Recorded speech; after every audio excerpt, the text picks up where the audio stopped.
Hoje, então, vamos falar com um mestre nessa área culinária, uma pessoa que é referência nessa questão da identidade cultural.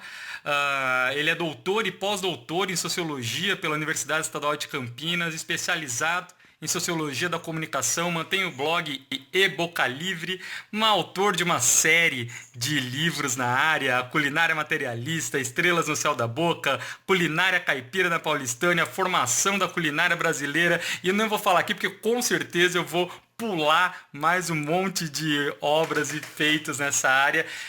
Muito prazer, com muito prazer que recebo aqui ninguém menos que Carlos Alberto Doria. Carlos Alberto, primeiramente, muito obrigado por aceitar esse convite. É uma honra poder ter esse bate-papo com você. Prazer é meu. Agradeço Obrigado. também, claro, ao chefe Eiji Tomimatsu, que fez essa ponte para que isso fosse possível. Então vamos lá, grande Carlos Alberto. Quero começar esse nosso bate-papo com uma frase bem emblemática de um autor que com certeza o senhor tem muita coisa para falar para a gente. Você pode começar pela frase, pelo autor, pelos dois, fique à vontade. Mas o alimento representa o povo que o consome de câmara cascudo. Vamos começar por algum comentário por aí. Que tal? Então, o Câmara Cascudo é talvez o principal estudioso da culinária brasileira, não é? E talvez a principal característica da obra dele seja exatamente a atenção à comida popular. Diferente do Gilberto Freire, que se concentra na comida de elite das casas grandes, né? Do Nordeste agrário, né? E Uhum. o Câmara não, ele se preocupa com o comer popular. Então, ele consegue perceber, ele escreve nos anos 40, aos anos 60, ele consegue perceber que em cada lugar, dada a tradição histórica, as heranças culturais se formam de um modo diferente. Né? Então, ele é uma grande inspiração para quem estuda essa questão que se preocupa, que é da identidade. Né? Embora a sua obra tenha alguns pontos de divergência com a obra do Câmara Cascudo, né?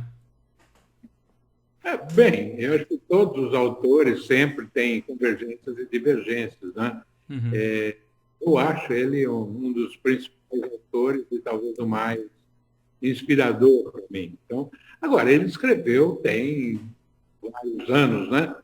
60 anos. E é claro que de lá para cá muita coisa mudou, a compreensão do que seja a cozinha brasileira vem mudando, né? Através da agregação de novos conhecimentos, né? Uhum. Então, claro, e ele pertencia, vamos dizer, a uma geração onde, digamos assim, o conhecimento, estudos de folclore talvez fossem mais importantes do que sociologia, história, né? Quer dizer, a busca dele por uma expressão popular passa por essa forma tradicional de ciência, entre aspas, que é o folclore, né? Uhum. Mas é possível, em relação à frase de que o alimento representa o povo que o consome, ainda hoje, com essa mudança de percepção em relação à culinária, esses novos conhecimentos, ainda é possível trazer para a nossa realidade atual essa frase ou ficou para trás? Eu acho que ela é, como ela é genérica, ela é correta, né? Agora, hoje nós consumimos de forma diferente 40, 50 anos atrás. Portanto, nós nos representamos de um modo diverso. Né? Essa é a questão. Né? Quer dizer, onde é que está ancorado o nosso conhecimento de nós mesmos? Né?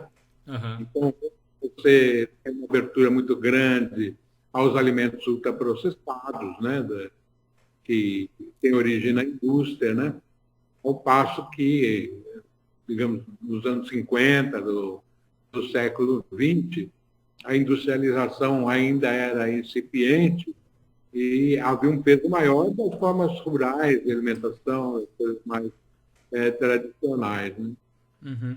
E assim, quando a gente fala em nosso alimento, né, o nosso que a gente está usando, existe uma unidade em relação à culinária brasileira? Ou seja, existe algum ponto que, não só em relação à culinária, mas algum ponto que, no seu campo da sociologia, é possível afirmar que existe algo que caracteriza o brasileiro, além de uma simples coincidência de vivermos todos no mesmo território? Olha, eu acho que todas as discussões a respeito da formação das nações, né, que isso se dá no século XIX e tal, apontam vários pontos de convergência, né? A língua, em primeiro lugar, seguramente a língua é um elemento unificador importante. A religião, não é? Há uma série de costumes, não é? E a alimentação, numa boa medida, já que ela compõe o conjunto de costumes e hábitos, né? O fato é o seguinte: você de manhã acorda, não falou com ninguém, desce para a rua, você sabe que você está no Brasil. Por que você sabe que você está no Brasil? Por uma série de elementos que se repetem sempre, né? E que permitem que você fale, bom, eu estou no meu país, né? Se você estivesse em Praga, você ia descer para a rua e ver outras coisas, para que país é esse, né? Então, essa identidade, né, é dada por muitas coisas ao longo do dia, etc., né? O que unifica, então, é isso, é a percepção, até mesmo subjetiva, de que nós pertencemos a isso aqui, né? E como isso Nós se pertencemos. materializaria na linguagem, por exemplo, existem as diferenças regionais, mas tem essa unidade geral, que seria esse escopo da linguagem portuguesa. Como isso se materializaria na culinária? Seria possível ter alguma característica da comida que representasse o Brasil? Olha, eu acho difícil essa pergunta porque ela é muito capciosa. O que significa representar? Significa que alguém olhou e falou, isso aqui, para mim, representa, né? Mas para outras pessoas não representa, né? Então, é muito difícil isso, especialmente na culinária popular, né? Que cada região é diferente, né? Você vai para a Amazônia, por exemplo, você tem ali o tucupi, né? Você tem a presença massiva de uma certa farinha de mandioca, não é? Uhum. E, e por aí vai. Você em São Paulo, você tem uma presença forte de uma cozinha de imigrantes japoneses, italianos, né? De tal sorte que você encontra gente que sempre come macarrão, sempre comeu macarrão em São Paulo e nunca comeu tucupi. Então, qual é a identificação possível em termos culinários, né? Pessoas que não comem miúdos de animais, né? As entranhas. O que é próprio da culinária popular é essa diversidade, né? Essa diversidade, e a riqueza do Brasil está no fato dela ser grande, de ser uma grande diversidade. Agora, quando você fala da comida das elites, essa sim é unificada, entendeu? Essa sim é uma comida muito próxima no país todo. Por quê? Porque as elites brasileiras se formaram mirando a Europa, especialmente Paris, né? Então, tem uma culinária vamos dizer assim, de origem francesa que compõe o hábito alimentar das elites brasileiras, como as elites de qualquer país ocidental a partir da segunda metade do século XIX. Então, eu diria que a identidade depende do escopo, não Uhum. é? Quem nós estamos falando, qual é a identidade dessas pessoas. Né? Só aproveitando esse gancho, quando a gente fala então na questão da culinária versus a gastronomia, entra um pouco nesse campo que você está tratando ou não? Também, porque a gastronomia, o que é a gastronomia? Uma reflexão sobre a qualidade do que se come. Né? Nós comemos algo que consideramos bom, esse juízo sobre o que é bom, o que não é um juízo cultural e nós chamamos de gastronômico. Ele depende de uma atividade que é a comparação. Né? Então, nós comparamos A com B e achamos B melhor que A. Isso é a gastronomia. A culinária não, a culinária é uma atividade prática, né? É o trabalho. Nós transformamos a natureza em algo comestível, em alimento. Isso que é culinária. A culinária é essa arte de transformação. E a gastronomia é a reflexão sobre o trabalho dos outros que transforma, né, os ingredientes em pratos que nós gostamos ou não. E essa questão do paladar gastronômico, seja gastronômico ou seja da culinária, é cultural ou é nacional cultural ou é mais individual? Não, é totalmente cultural. É totalmente cultural. Quando você imagina que você come produtos de trigo, de milho, de mandioca, né? Há milhares de anos anteriores a esse momento que você está comendo, onde essas coisas foram selecionadas, desenvolvidas, né? Geneticamente até desenvolvidas, e apreciadas. Né? Então, você come isso e gosta, ou pode gostar, ou pode desgostar, mas, enfim, há uma chance de você gostar. Agora, na nossa cultura, por exemplo, você não come barata, não é? Por mais bem temperada, etc., que seja, você não come barata. E por que você não come? Porque culturalmente não é admissível, ela não faz parte do repertório de coisas comestíveis. Então nós temos coisas tabus, coisas comestíveis, né? Coisas que constituem um princípio de aversão. Né? Então essas classificações culturais é que dizem se eu posso ou não gostar disso ou daquilo, entendeu? E daí, claro, na medida que você vai, digamos, sofisticando o gosto, aceitando a sua vivência com aquele alimento, você vai falar, não, isso não está tão bom. Esse peixe é bom, mas ele não está no ponto de cozimento que eu gosto, entendeu? Então, o gosto vai se sofisticando, se detalhando, né? Em cima de um enquadramento, de uma escolha cultural que é mais sólida e mais duradoura, né? E você falou dessa questão cultural, então, que vem de muito tempo, que lá atrás alguém trabalhou isso. Queria até tocar em um ponto que é um ponto bem interessante do que o senhor costuma falar, dessa questão da expressão, da contribuição dos escravos, da contribuição indígena. Como que o senhor vê essa fala quando se fala de gastronomia, nessa relação de que houve várias contribuições para formar a nossa? Linguagem de uma sociologia antiga, baseada, vamos dizer, num esquema de explicação que o Gilberto Freire montou. Né? Eu acho que, se eu falar com você sobre contribuição, você pode me dar uma contribuição para eu fazer um filme? Isso significa um ato voluntário, né? Não é? Sim. Hoje nós chamamos contribuição de um ato voluntário. Então, os negros, os índios, não contribuíram em nada voluntariamente. Né? Eles, quer dizer, a escravidão impôs um certo trabalho, né? E ao longo desse trabalho houve alguma interação e houve interinfluências, não tem dúvida. Né? Mas se eu digo que isso é uma contribuição indígena, ou negra, ou portuguesa, essa classificação eu estou fazendo a posteriori. Eu estou fazendo hoje, olhando, falo, não, isso aqui, o quiabo veio da África, então é uma contribuição africana. Não é? O dendê veio da África, veio com os escravos. Não, o dendê veio logo no início da colonização, mas veio com funções meramente cosméticas. Só depois do fim da abolição, os antigos comerciantes de escravos passam a trazer o óleo de dendê e que é usado na culinária. Então, nós estamos falando já do século XIX. Então, você vê como as coisas são nuançadas. Né? A mesma coisa em relação aos índios. Né? Você fala, muito comum você falar na contribuição, que foi a mandioca. Sim, a mandioca foi uma coisa domesticada pelos índios e tal, né? Como também foi domesticado o milho, né? Então, quando você fala que o básico é a mandioca, você está eliminando o milho, que foi importante num vasto território, que é São Paulo, Minas, Goiás, Mato Grosso, Tocantins, até o Rio Grande do Sul, né? Uma região chamada Paulistânia, que é por os paulistas, e que é maior que o Nordeste e maior que a própria Amazônia. Então, quando você escolhe o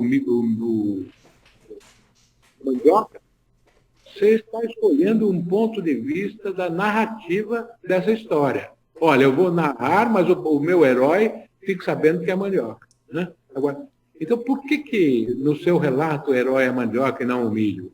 Porque no fundo, achavam que o milho era o herói das civilizações andinas, entendeu? Então não é autenticamente nacional, não é? Uhum. Então o milho mistura com a América Latina e a mandioca parece que nos particulariza. Agora, por que nós não queremos nos misturar com a América Latina e queremos ser particulares? Essa é uma questão política e ideológica, não é uma questão culinária.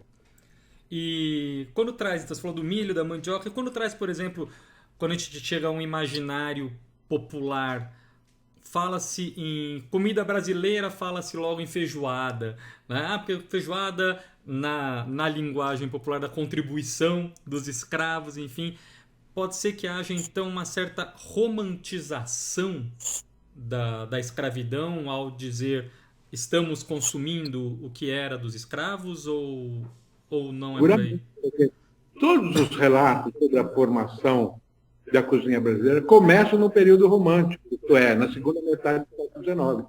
Depois da independência, você tem que contar uma história do país, né? Então, um país novo, ele tem que ter uma literatura, tem que ter uma música, um teatro, né? Então surge, né? Surge o Carlos Gomes, né? Surgem vários relatos mitológicos. Um deles é esse da culinária, né? Culinária, o que é uma culinária brasileira, né?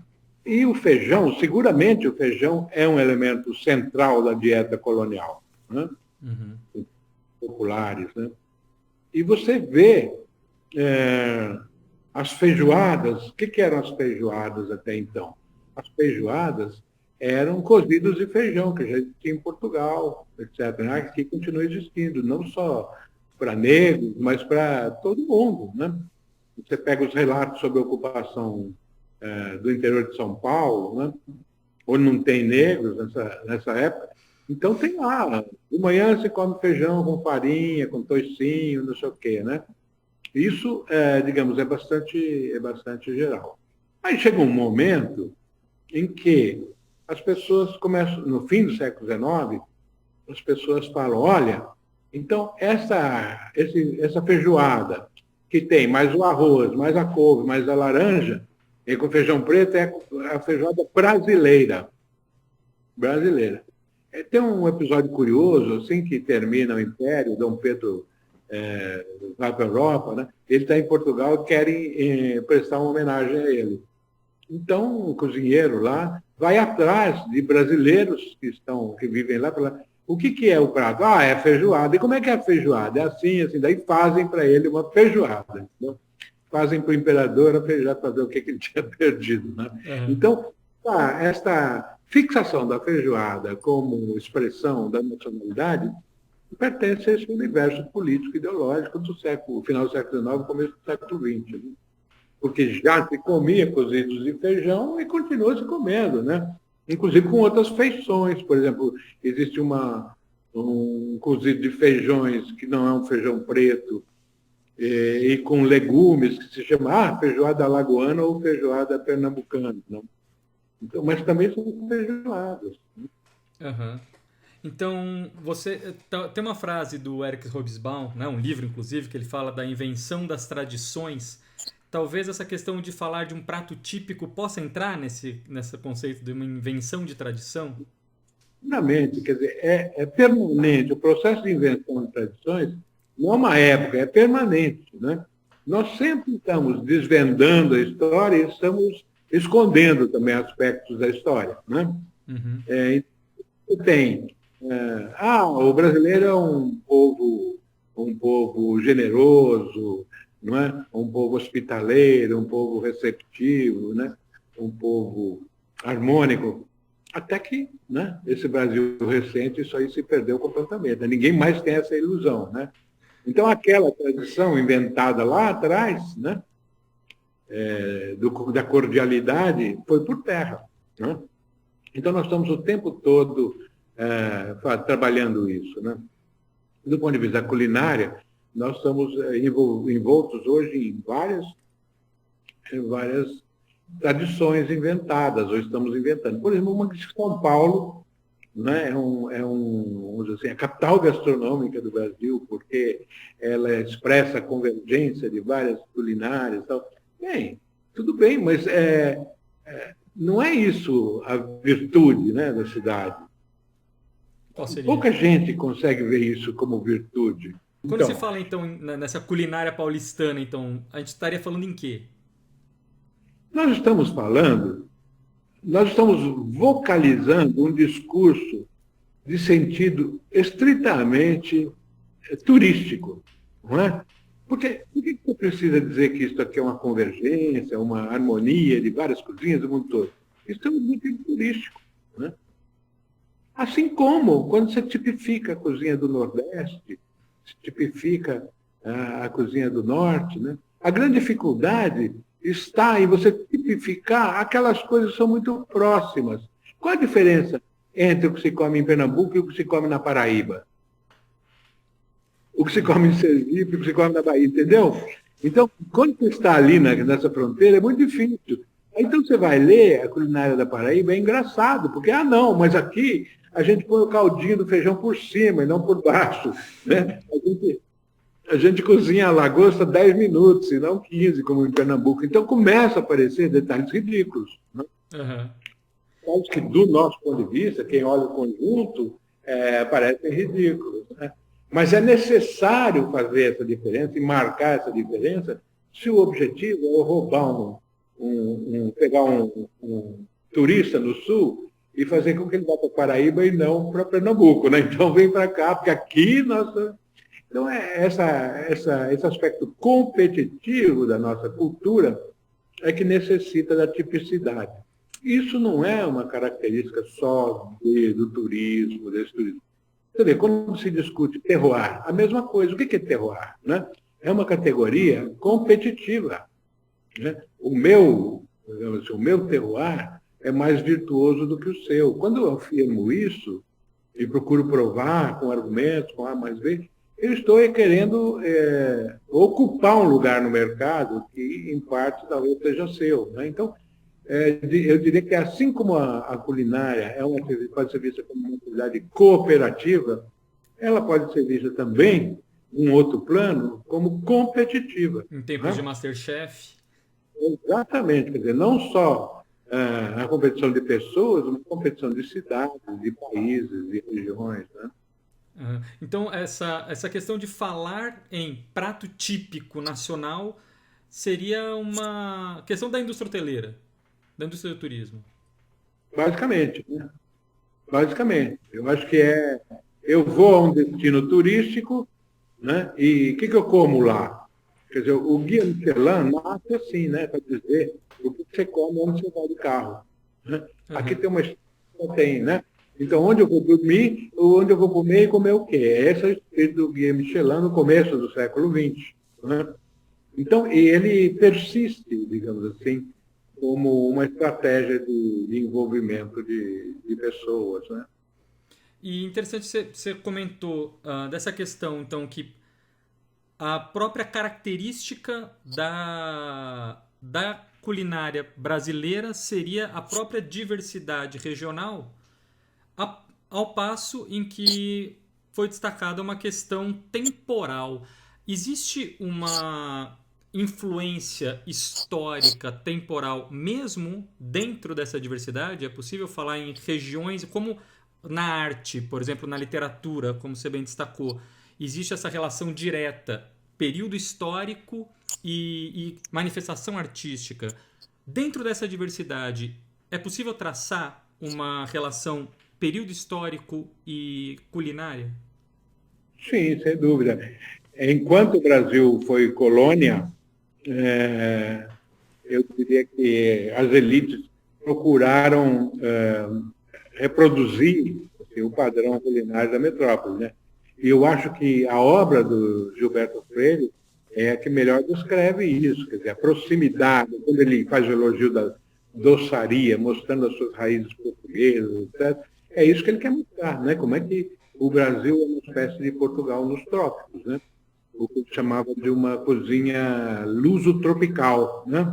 Uhum. Agora, tem as guerras napoleônicas, não só todos os países do mundo ocidental, como o próprio Portugal e o Brasil, passam a querer imitar o modo de comer francês. Né?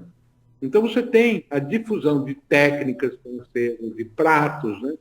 Quando você lê aqui o Cozinheiro Nacional, é um livro que diz o seguinte: olha, a cozinha brasileira é uma cozinha que você se apropria do que tem aqui em substituição aos legumes, às carnes europeias, por exemplo. Né? Então, você não tem alcachofra, você come talo de taioba, etc. E tal. Então, vai se construindo uma culinária à imagem e semelhança da francesa, com poucas interferências populares. Lá tem o bolo de fubá, alguma coisa assim lá. Mas o grosso é isso, né? Como é que nós vamos fazer uma culinária universal aqui nessa província? Aham. E considerando essa divergência, então, esse contexto histórico, né, que influencia na culinária, trazendo para hoje, como seria, se a gente fosse dizer, o, a situação hoje com influências de MasterChef, como você sempre destaca, ou mesmo questão do fast food chegando, até a gourmetização, as food trucks, enfim, como que historicamente isso entra como reflexo na culinária para o lado popular e se isso gera então uma nova identidade, se podemos falar assim, gastronômica nacional? Eu acho que você tem, no pós-guerra, né, da Segunda Guerra, uma difusão muito grande da cultura norte-americana, mas não só, né? Várias culturas europeias também, né, de comunidades que vieram para cá depois da guerra, né? Uma imigração italiana que já era histórica, mas que se repostou, alemã, japonesa, etc. Né? Então, você tem todas essas possibilidades identitárias, vamos dizer assim. Né? E eu acho que elas convivem no espaço público. O que é o fato novo é que mais e mais gente come fora de casa, e mais vezes, entendeu?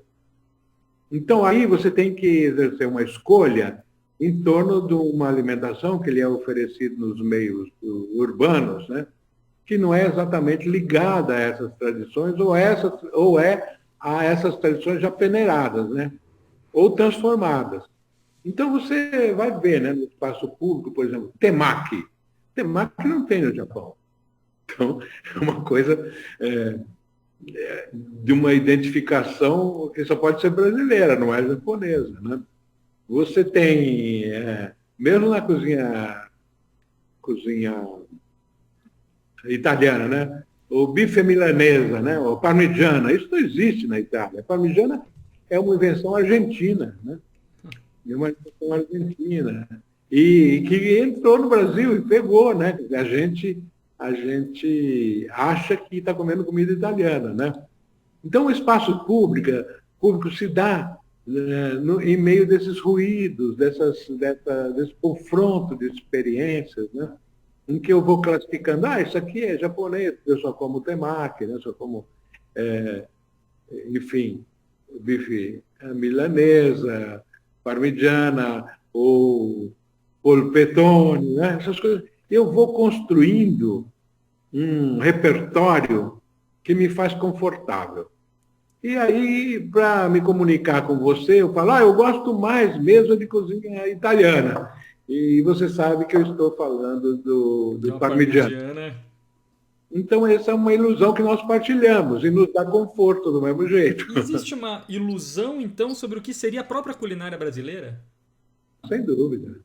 Mas isso assim, em qualquer lugar, não é? Em qualquer lugar.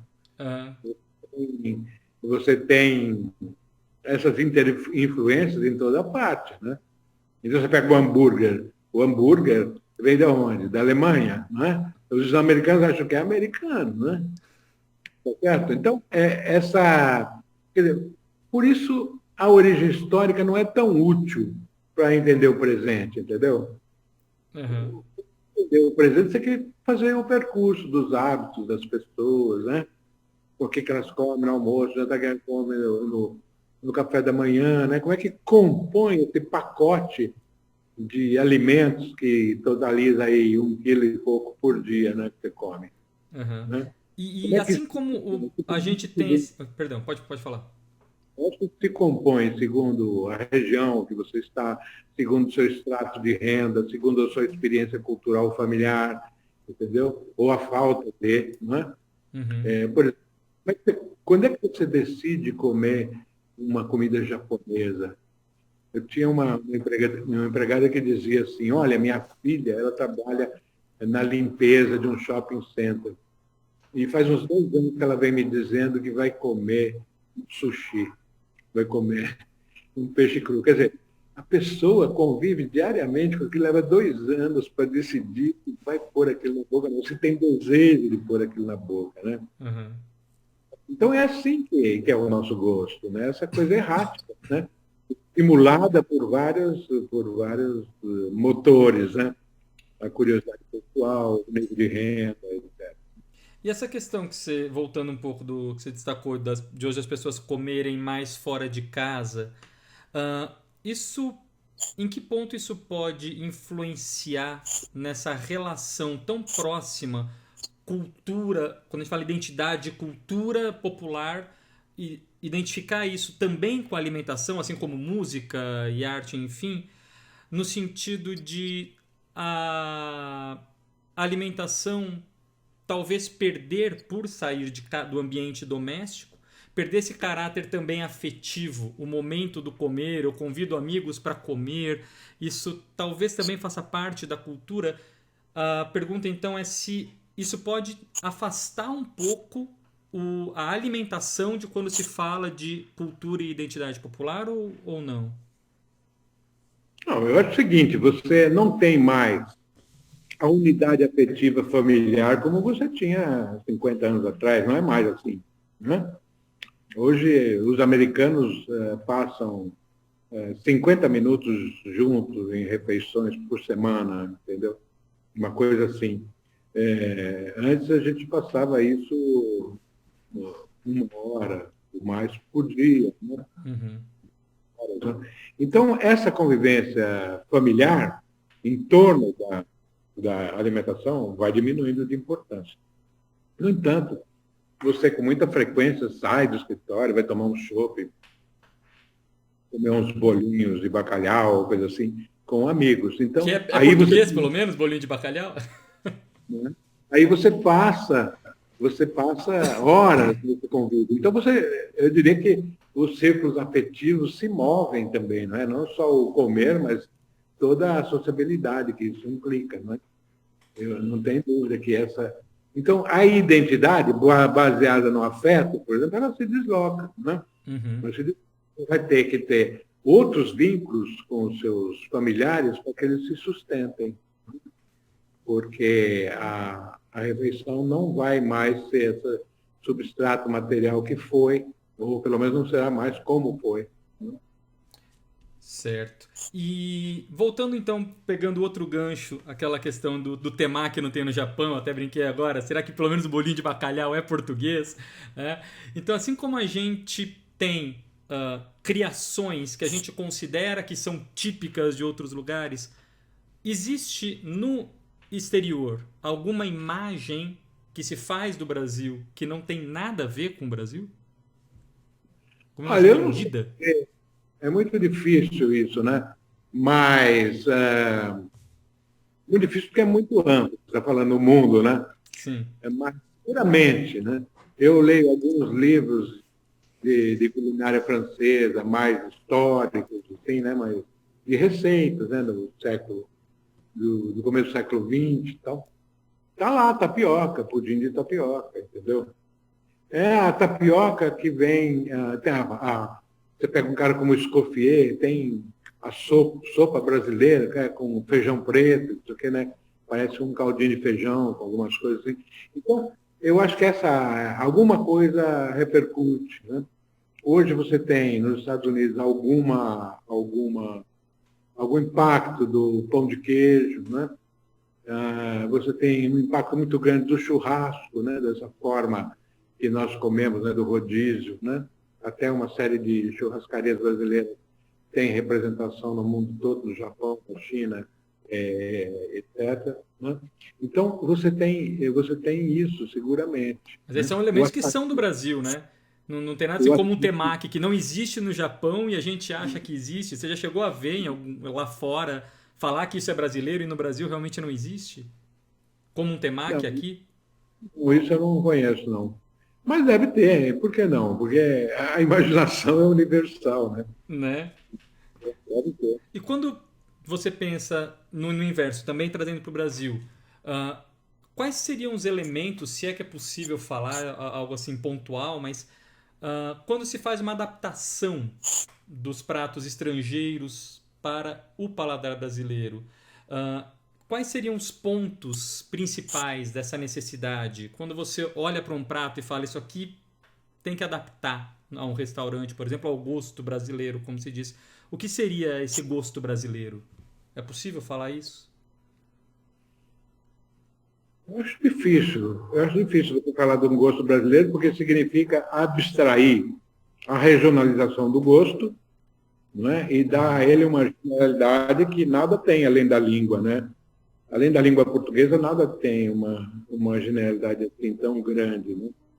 Mas seguramente as adaptações já ocorrem até mesmo internamente, né? Você veja o caso do açaí, né? Uhum. Você não tem açaí como se come no Pará, né? Aqui em São Paulo e vice-versa, né? Nós introduzimos o açúcar, né? Para comer o açaí. Hoje mesmo eu estava comendo um sorvete de açaí e morango. Muito bom, entendeu? Pô, não tem nada a ver com açaí que se come com peixe frito no mercado Ver o Peso, né? Uhum. Então, vamos dizer, esse trânsito de ingredientes, a reinterpretação, é próprio da,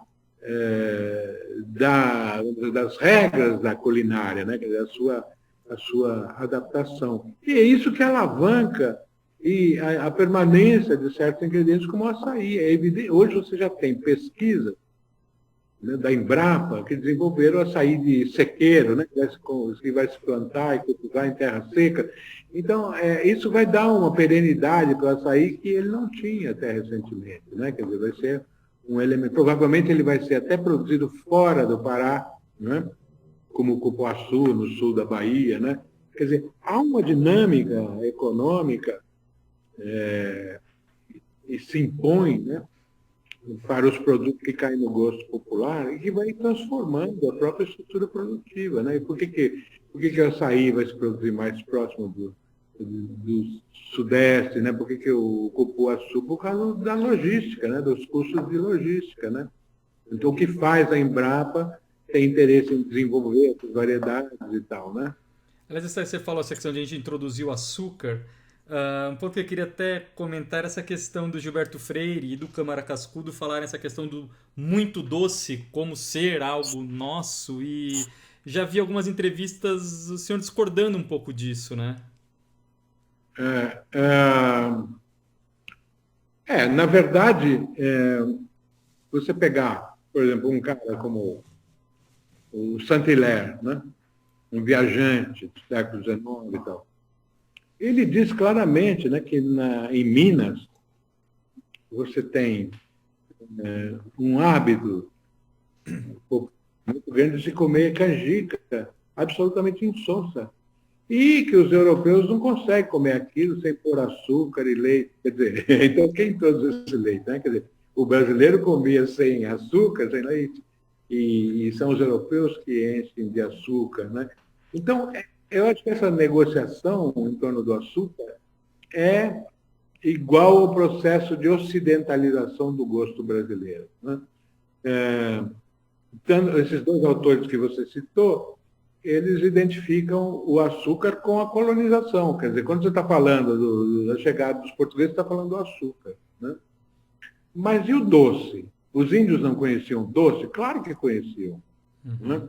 Existe uma tese muito interessante de um rapaz chamado Martin Tempas, um gaúcho, sobre, se chama Quanto Mais Doce, Melhor, que é um estudo sobre a cultura Mibiá-Guarani, mostrando como eles lançam mão generosamente por mel, né, de sucos de fruta que são doces, né? Então, vamos dizer assim, o doce está presente desde sempre, ele é base, um gosto básico, né? Mas o açúcar, ele vem com a indústria colonial, né? Uhum. Nós nos submetemos muito a esse açúcar? Eu acredito que sim, como esse próprio relato do Saint-Hilaire, é o seguinte, há uma digamos assim, um viciar do brasileiro no açúcar, como houve, né, no álcool também, né, na cachaça. Então, quer dizer, o que é ser ocidental? É se submeter a certos padrões de consumo, né? O açúcar, o álcool, o leite, a carne bovina, né, no século XIX, né? O que é ser ocidental, né, bem alimentado? É comer proteína. Até os anos 50, em torno dos anos 50, aliás, do século passado, a FAO dizia, olha, a Índia e a China têm carência proteica, porque eles não comem carne. Né? Quer dizer, você pega duas civilizações milenares e fala, não, essa gente não come bem. É um pouco ousado, né? Não é E, verdade? e essa questão agora recente, então, de veganismo e hábitos mais saudáveis, tirando inclusive muita carne vermelha, tirando doce, isso pode então dizer que muda o perfil do que seria a comida brasileira ocidental ou é mais só para um pequeno grupo? Como você tem visto isso? Ora, muda, porque é, isso é uma autocrítica, digamos, do Ocidente e dos seus exageros, né? Uhum. Porque no conjunto a alimentação brasileira, ela tem menos proteína do que tinha menos proteína do que tem hoje, entendeu? Esse negócio de comer carne todo dia, almoço, jantar, isso é uma coisa que não faz sentido, né? Quer dizer, isso é uma imposição, né? Uma imposição cultural que não é sadia e não tem por que haver, né? A não ser o fato de que estamos submetidos aos frigoríficos, às indústrias de produção de açúcar e tal. Quer dizer, então, essa lógica, né, dos ultraprocessados é uma lógica de imposição de poucos ingredientes para uma dieta ampla, né? Uhum. Então, trigo, tudo tem milho, tudo tem não sei o quê, tudo tem proteína animal, né? Todos os processados têm, né? Então, quando você para e pensa um pouco, isso não é obrigatório. Isso não é obrigatório e nem é talvez o mais saudável, né? Então você tem, né, um ponto de vista crítico que se articula e começa a mudar os hábitos, né? Eu acho que esse negócio da carne começa nos anos 80, né, com a epidemia da vaca louca, né, na Europa, né? Quer Uhum. dizer, você teve lá uma epidemia grave do rebanho bovino, né? Que os bois morriam com encefalopatia, né? E daí começa a se fazer a crítica exatamente da alimentação ultraprocessada, né? Quer dizer, na verdade, aqueles animais estavam submetidos a um esquema de produção e de processamento industrial, né? E muito tecnificado, né? E a indústria vendia essa tecnificação como segurança, né? Segurança alimentar. E a crise da vaca louca mostra que não, né? Então você tem uma reação das pessoas procurando uma dieta livre desse enquadramento ultraprocessado, supondo que ela seja mais benéfica, né? Sem agrotóxicos, etc. Né? Você tem digamos assim, um padrão cultural que vai permitindo outras identidades, entendeu? Uhum. É mais importante hoje essa identidade do que a identidade nacional, regional. Não, não, eu sou vegano, mas eu sou vegano universalmente. Eu sou carnivorista universalmente, entendeu? Essa clivagem é mais importante.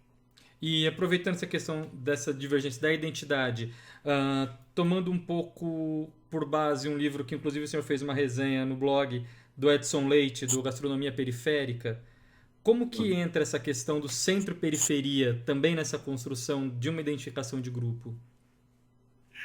Eu acho que se você andar pelos jardins e tal, por esses restaurantes e tal, você vai ver um padrão culinário que é o padrão de elite, né? Então, daí você tem, né, exatamente por conta da valorização dos alimentos orgânicos, né, alimentos artesanais, um deslocamento da atenção do público desse centro, desta comida de elite, para uma comida de periferia, como o Edson faz. Né? Quer dizer, então, esse deslocamento, né, da gastronomia, como a gente fala, para a periferia, hoje está no centro. Né? A periferia está no centro do quê? De uma reavaliação gastronômica. Né? Dá para falar de alguma diferença pontual, assim? Destacar uma característica dessa gastronomia da periferia diferente da elite? Eu acho que o mais importante é o caráter social da produção, tanto de uma como de outra. Né? Quer dizer, a forma de mercadoria que predomina na culinária de elite, né, com ingredientes até estrangeiros e tal, importados, e, às vezes, a produção artesanal da periferia, né, das hortas, né, uma série de processamentos que se dá no nível, né, de unidades familiares. Quer dizer, essa diferença social acho que é o mais importante. Uhum. Entrando também na questão da identidade como periferia, assim como a identidade vegana seria? Não entendi. Uma identidade pela alimentação também de como periferia, alimentação da periferia, assim como uma identidade, como você comentou, de uma identidade vegana. Teria isso? Sim, identidade, na verdade, eu estou consumindo os aspectos sociais da alimentação. Né? Como ela foi feita, por quem ela foi feita, né? Uhum. Quer dizer, passa a ser importante. Né? Você pode comer um acarajé aqui no centro, mas você pode ir também não sei aonde, aí, onde tem a dona Mariazinha, que é baiana, autêntica e tal, e que faz um acarajé que, né, que é reputado como maravilhoso. Então, esse deslocamento não é por causa do acarajé, é por causa dessa identificação étnica ou de origem, sei lá, dessa senhora que faz. Né? Então, é isso que acontece. Né? Quer dizer, eu vou comer uma comida lá no Edson, que é uma comida, vamos dizer, com uma forte marca da sua produção social, né? Uhum. E, vamos dizer, é um valor para mim como no passado foi para mim alguma outra coisa dos restaurantes, dos jardins, entendeu? Então, você passa a consumir situações sociais. Né? Eu acho que é isso. Então, você não diferencia só pelo sabor, mas por situações sociais. Legal. E você pode falar um pouco para a gente a respeito dessa questão da culinária cultural versus a culinária materialista? O que seria essa oposição? Bem, eu acho que toda culinária é cultural. Bom. Toda culinária é produto de uma cultura. Não existe um comer humano fora da cultura. Né? Então, O esta que é oposição. a culinária materialista? Seria o quê? Você está fazendo referência à culinária materialista, que é o título de um livro meu, Isso. onde eu quis chamar a atenção para o exagero que havia numa frase que ficou famosa, que é comida é cultura. Né? Comida é cultura. Isso é uma bobagem. Claro que comida é cultura. É o que se chama um truísmo, né? Uma verdade banal. Né? Mas o problema não é que comida é cultura, você tem que qualificar como ela é cultura. Né? Então, há esse uso exagerado dessa coisa, especialmente nas faculdades de gastronomia, eu contrapus a culinária materialista, querendo mostrar que a culinária é, sobretudo, a produção material, a transformação de matérias-primas em alimento. Isso que é a atividade culinária. Os demais aspectos da cultura, não ligados ao mundo do trabalho, em torno do alimento, são produções simbólicas, como a gastronomia. Né? Quer dizer, a gastronomia não tem importância nenhuma na vida das pessoas. Ela não muda a sua relação com a produção material, entendeu? Ela muda, talvez ela, digamos assim, condicione o seu juízo sobre o gosto. Né? Uhum. Então, a culinária materialista é uma análise que eu faço abstraindo isso. Eu não vou considerar os valores, os hábitos, né, a respeito da cozinha, para considerar os aspectos da produção material. Então, eu falei, vamos fazer um parênteses aqui e vamos pensar o que é a produção material, né? E eu discuto no livro várias coisas relacionadas com isso, até o que é a receita, né? O que é a receita, o que é a importância da receita no fazer culinário. É possível falar em receita para culinária popular? É claro, eu acho que toda vez que você faz um registro escrito, a forma que te vem à cabeça é uma receita, né? Quer dizer, que você identificar o que entra, né, como ingrediente, vai identificar os processos, se é cozido, se é frito, se é assado, e vai procurar descrever o modo de fazer da maneira que você imagina que seja o modo de fazer, é importante no modo de fazer, né? Mas é aí que entram os aspectos que não são tão relevantes, né? Por exemplo, Quantidades? você vai ler em algum livro de receita que mulher menstruada não pode fazer maionese que desanda. Então, qual é a base disso? Nenhuma, né? Do Uhum. ponto de vista físico, químico, não tem nenhuma base, né? E tudo que eu falo de transformação alimentar tem como ponto de partida as atividades físico-químicas, né, as ações que se desencadeiam dentro de uma panela, etc. Né? O mais são considerações de natureza cultural. Servem para você entender a época, entender as pessoas, mas não tem nada a ver, não tem nada a ver com fenômenos reais. Né? Você pode estar menstruado e fazer maionese, que se não der certo é porque você não sabe fazer maionese e outra está menstruada, né? Essa distinção é importante, né? Onde é que a cultura age, né? Sobre alimentação e onde ela não age, de onde ela deriva, né? É isso. Uhum. E para a gente começar a encaminhar aqui, queria que você comentasse uma frase sua, inclusive, na sociologia da culinária brasileira, da perspectiva materialista.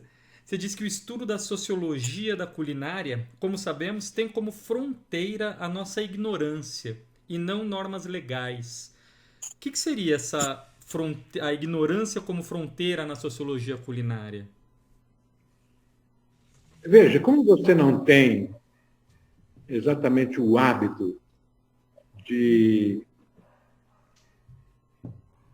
analisar a alimentação como processo físico-químico, como você dirige essas normas, né?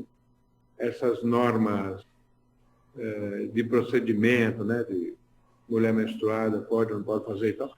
Então você fica confinado a um universo de poucos conhecimentos empíricos, né? Poucos conhecimentos verdadeiros, científicos e muita ignorância, né? E faz parte desse cerco da ignorância a legislação também que protege, digamos assim, a indústria da alimentação contra o artesanato, né? Uhum. As normas, né, que são muito discutidas atualmente e envolvem a feitura de queijo artesanal de leite cru, né? Há uma legislação da Anvisa, né, que são normas que regem a produção alimentar no Brasil, toda ela de inspiração industrial, e que penalizam o artesanato. Né? Essas normas dizem que, por exemplo, você não pode usar leite cru, porque o leite cru faz mal. Então, é tudo leite pasteurizado. Né? Só que o queijo de leite cru e o queijo de leite pasteurizado são produtos completamente diferentes do ponto de vista gustativo, né? E eu quero crer que todos aqueles de leite cru são mais apreciados, né? São mais têm mais qualidade do que os de leite pasteurizado, por causa exatamente da flora, da fauna bacteriológica do leite, né? A maturação do leite. Mas como a Anvisa proíbe, entendeu? Então, ela proíbe a partir também de uma mitologia relacionada com os riscos à saúde. Um exemplo é o perigo da contaminação com a listéria, né, que é uma bactéria muito perigosa mesmo, e que faz, mas ela faz vítimas, especialmente nos lugares frios, né? Uhum. Opa, nos lugares mais frios, porque é uma bactéria que vive a baixa temperatura. No Brasil, ela quase não aparece. Ou aparece, mas não com letalidade grande, entendeu? Então, você tem uma legislação que argumenta, olha, você tem que pasteurizar por causa do perigo da listéria, é uma coisa fictícia, né? Uhum. Quer dizer, não está baseado em pesquisas aqui, né? Feitas aqui, que reflitam o ambiente de produção artesanal, etc., né? Está baseado na cópia de normas europeias ou americanas que são tomadas como mais avançadas. E isso, na prática, você pega na Europa, o que, que acontece? Você tem o mesmo queijo produzido com leite cru para o mercado interno francês e pasteurizado para o mercado norte-americano, inglês ou alemão. Perfeito. Mostra como isso é uma barreira cultural forte, né? Imposta pela indústria. Perfeito. Para a gente encerrar, uma pergunta que eu sempre faço aos finais das entrevistas, considerando essa questão do campo culinário, dessa grande diversidade então que vimos e falamos, ah, existe algo ou o que o Brasil teria para ensinar para o mundo, ou se o mundo teria algo a absorver do Brasil em relação a essa culinária nacional? Existe algo que pode falar? Não, eu acho que nós não temos que ensinar nada, eles têm que prestar atenção no que a gente faz. E, Em que, por exemplo? não, eu acho que nós temos a nossa maneira de reencantar o mundo, né? Nós estamos, e ela passa pela música, ela passa pela literatura e passa, evidentemente, pela culinária. Toda a nossa produção cultural busca formas de reencantar o mundo que são próprias nossas, né? Quer dizer, a nossa identidade é exatamente isso. Eu diria que é naquilo que a gente se diferencia do resto do mundo, no reencantamento da vida, né? Eu acho que é isso. Quer dizer, é evidente que é um prazer grande nosso de comer uma feijoada ou uma farofa, né? Agora, se o europeu não souber apreciar, o americano souber apreciar a graça de uma farofa, boa noite, o problema é deles, não é nosso, né? Porque, evidentemente, não é uma coisa fácil para traduzir no universo dele, né? Eu já vi muitos estrangeiros ficarem angustiados diante de uma farofa, né? De comer aquela coisa, assim, aquela areia, né? Porque tudo que é muito diferente é uma coisa. Você vê um amigo italiano, ele se angustiava comendo jabuticaba, aquele negócio de estourar na boca. Nossa, O que eu posso fazer, né? como a gente se angustiaria comendo barata, né? Sem dúvida. Quanto maior a distância cultural, mais eu estranho, mais me angustia, né? Uhum. Maravilha.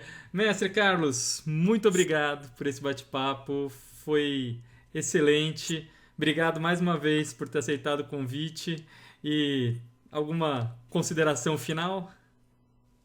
Então, eu espero que as pessoas que te assistem possam lembrar dessa nossa conversa, prestando mais atenção no que comem, né? E se perguntando se estão comendo bem, do ponto de vista nutricional, do ponto de vista do gosto, né? Não se deixar levar pelo automatismo do gosto, ou coisa do gênero, né? Não se deixar levar pela sedução fácil do leite condensado, entendeu? Enfim, Eu me né? deixo levar pelo leite condensado, confesso. Todo mundo, mas não é bom, né? Não é bom se deixar sempre, né? Tá certo? Maravilha. Muito obrigado, mestre. Disponha, Um tá? excelente dia. Até a próxima. Obrigado.